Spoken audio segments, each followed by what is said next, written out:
Okay, great. So she is the primary creator of Teaching with Trust, and we are going to talk today about, is teaching sustainable? And that's a huge issue because you went to a teaching retreat and you found out that the teachers were really sort of burnt out. Could you share a little bit about that experience?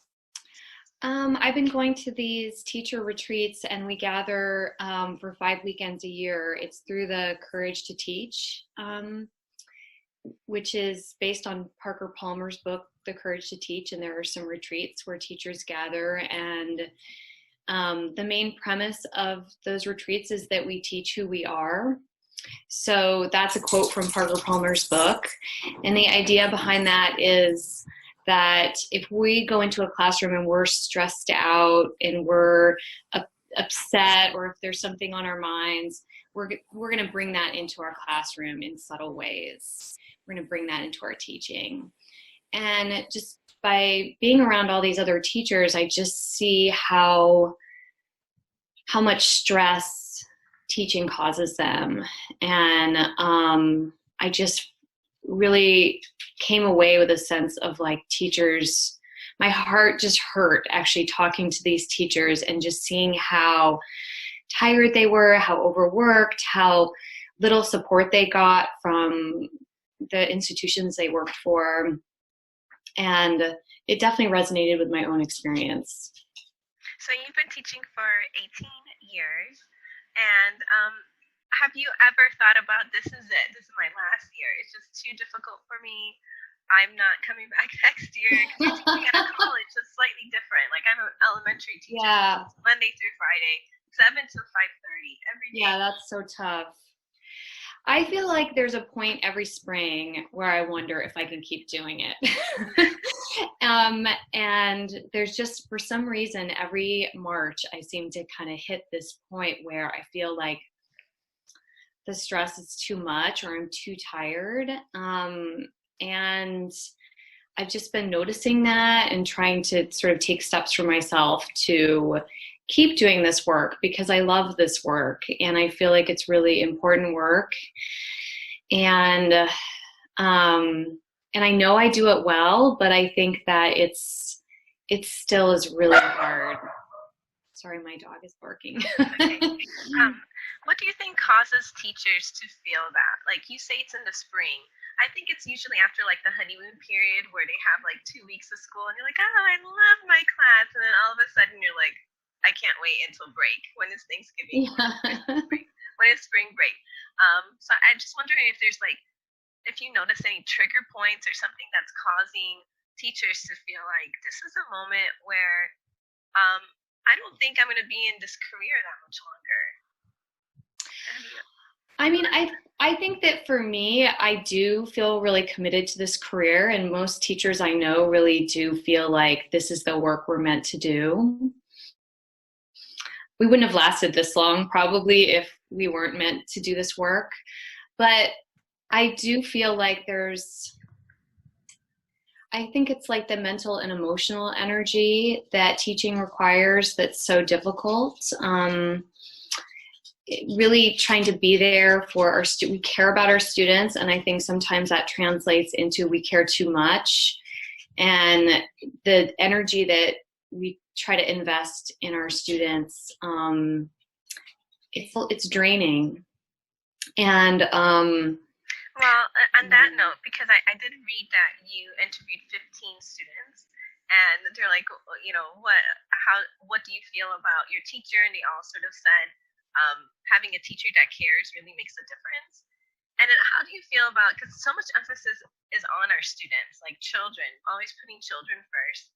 And then oftentimes I see teachers and we don't have that same sort of support system, or can we call on somebody? Like, our students want to call on us, and then who are we to turn to in return? That's such a good point. I really think that's such a good point. I think that if we had more support for teachers, then I think teachers would feel, I think that we'd be able to cope with those emotional demands better. But I do think sometimes we're trying to be all things to our students because we do care about them. And So, figuring out appropriate boundaries, that can be really hard, I think, for anyone in a caring profession or a profession where we're giving to others. But yes, I would love to see more support for teachers. I noticed that even last year when I had a tutor in my class, it was like we had embedded tutors that just attended our class, and they helped us when my students work in groups a lot, and so my tutor would go around and help different groups. And then after the class, we would just talk about what happened, and just even having that sounding board, that person who I could just say, oh, that was so stressful, or that was so upsetting, and that person would understand because she had been there. A lot of times we don't have that. A lot of times we're in our classroom and we're alone. And so we don't have anyone to really turn to. That's so true. Thank you for bringing that up. Why do you think so many teachers are leaving the profession?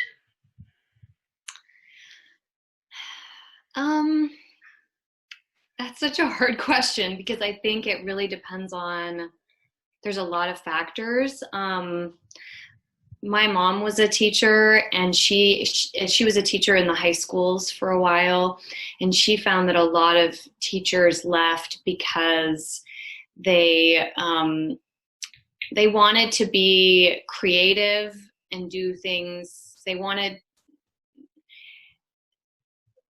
to be creative, and the system was kind of telling them exactly how to teach. And that's what she said. I think in my particular sphere, people leave because most full-timers don't leave, but a lot of people are teaching part-time at different institutions, and they're trying to make a really crazy schedule work. They're trying to teach 6 classes. And I think for a lot of teachers, it's too much. It's too many students. It's too much to keep track of. And the burnout rate is really, really high. Yes, definitely. Because it's sort of like, is it a tenure? Because I know for teachers, for DOE, it's usually like 3 years, and then, or it depends on the state or the district. But is it usually like that in college as well, where you find yourself like you have to, I guess, have really good evaluations and have to work a certain amount of years? I mean, what we have in the community college system is really, we have a very small number of faculty that are full-time and that eventually get tenure after about 7 years. And then we have a big kind of contingent of people that are teaching part-time, and they don't have the same benefits that full-time faculty have. And, those teachers are really getting a really raw deal. So recently I shared with you that I decided that this would be my last year teaching. And I relate to your mom, how she was saying that, you couldn't really be as creative. Like, I love inquiry-based, project-based learning. And a lot of it now has steered towards, ever since the No Child Left Behind Act, testing. So prepping the students to pass. Because if they don't pass, then the school gets a poor rating. And if the school gets a poor rating, they get less funding. And it's like this cycle of this emphasis. Okay, so if it says all, that's the magic word. We got to make sure that A, B, and C, and D are all, just sort of like teaching them how to take a test, but there's nothing creative about that process, and then they have scripts for us as well, like say this, after 5 minutes, do this.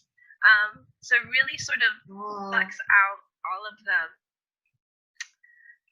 fun out of it, because I love crafts and projects, and the kids enjoy that, and I love field trips, and then there's funding, and I mean there's so many things that are involved. And when I decided that, okay, this is the year that I'm retiring, so thank you so much for sharing that.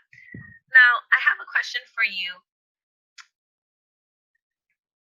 Who was your most impactful teacher that you had in the past, and what made her or him have that lasting positive effect on you? That's such a hard question because I feel like there were a lot of teachers that I had that were really different from each other that I really loved. And I'll just briefly touch on a couple of different teachers. I was a writing and literature major in college, and I had this teacher, Dr. Westling, and he was like really old school. Like he had the salt and pepper beard and like the tweed coat with like the elbow patches. And he was really a traditional guy. But he really believed in me, and he communicated that to me. And I remember that when you would write something for his class, he would just cover it with feedback. His feedback would almost be like more than what you had written. And you could just feel how much he cared for his students. And he was like the first person that made me feel like that I had some talent as a writer. And that has kept me going in a lot of moments, just to know that person believed in me. And then I had another teacher who was very different from him and was just a really formal guy who we were reading, remember we were reading The Great Gatsby, and all he would do is he would just read passages out loud, and then he'd sort of comment on them. The way he read them was just with so much life. And it was like by him choosing those passages and just reading them and then just making a couple little remarks, it just opened up that whole book for me. And it was like when I read it alone, I didn't get much out of it. But then when I would come to these lectures and he would just read these passages, and he had just this great way of reading. And I think that stood out to me because I didn't have that relationship with him. Like it was a big lecture hall and I didn't know this guy, but I still felt like he put a lot of himself in what he did, and that you could just feel his enthusiasm for the text as he read it. And I feel like a good teacher isn't using like a particular technique, but they're using like the technique that calls to them. They're kind of using their unique voice. And so when I think of all these teachers that made an impact, I think it was because they were just themselves. They were authentic, and then they showed that they cared, especially that first professor that you were referring to, that he actually said that you were a great writer. And then look at you now. I mean, you have your own blog, you're a professor. I just think that, yeah, that's definitely very impactful. Thank you for sharing those two. So, just looking over here if I forgot to ask you anything. I'd like to end the show with giving you some time to think about any last remarks or maybe advice to teachers who are either about to retire, a career changer, or already retired from the education profession. Do you have any advice for them?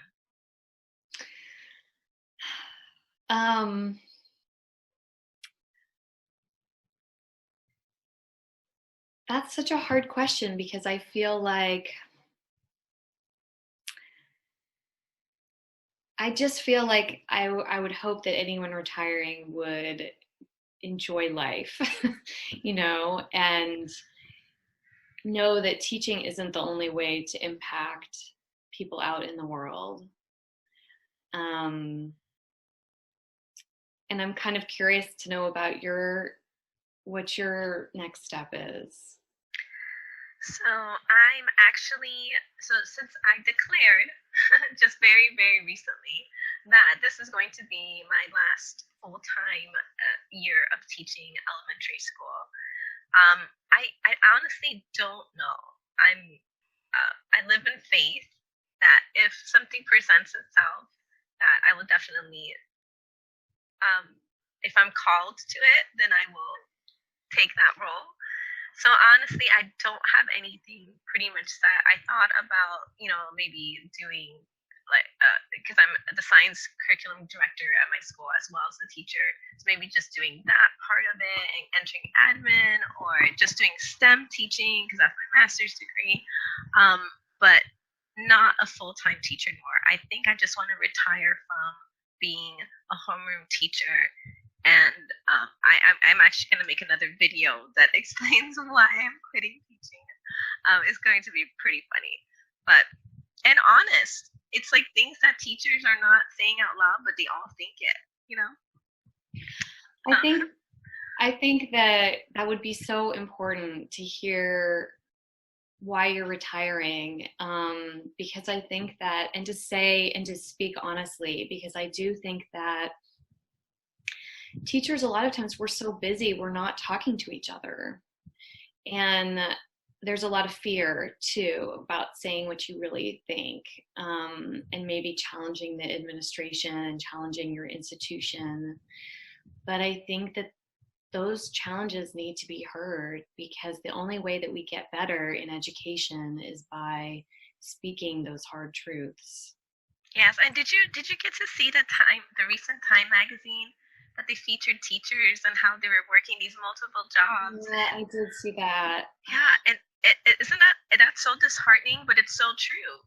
And then I think it kind of brought light to the whole teaching profession about this is real. I mean, you're leaving your student. I mean, I call them my students, but you're leaving your children with us for like 7 hours Monday through Friday, and then these are the struggles that teachers are going through.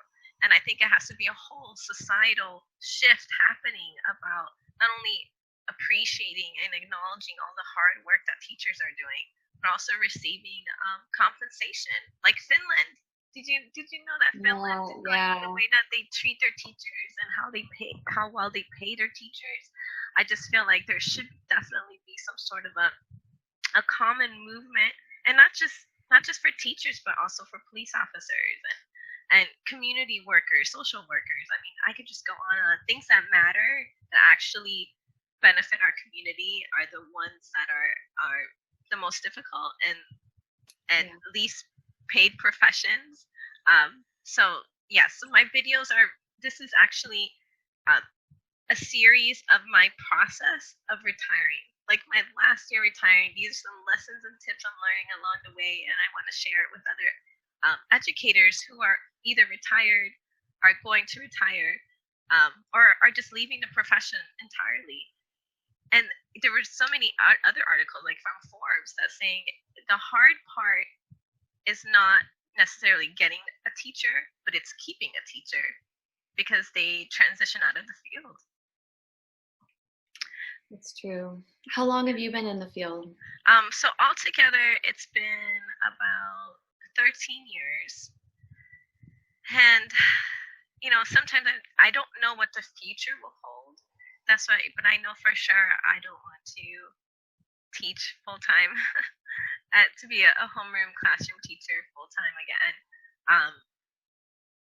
At least not now, because, we always change. So never is such an absolute term, and then I'm always evolving and changing, so I can't say for definitely that I will not be teaching ever, because I do love teaching STEM, and I'm not sure how that's going to play out or anything like that, but the future is exciting, knowing that I made such an important drastic decision about my career path and how it's going to change, and this is my last school year teaching, and I let my administrators know that, and I let the students know that, and to be honest, like, I'm just like all smiles. I'm like, this is my last year teaching.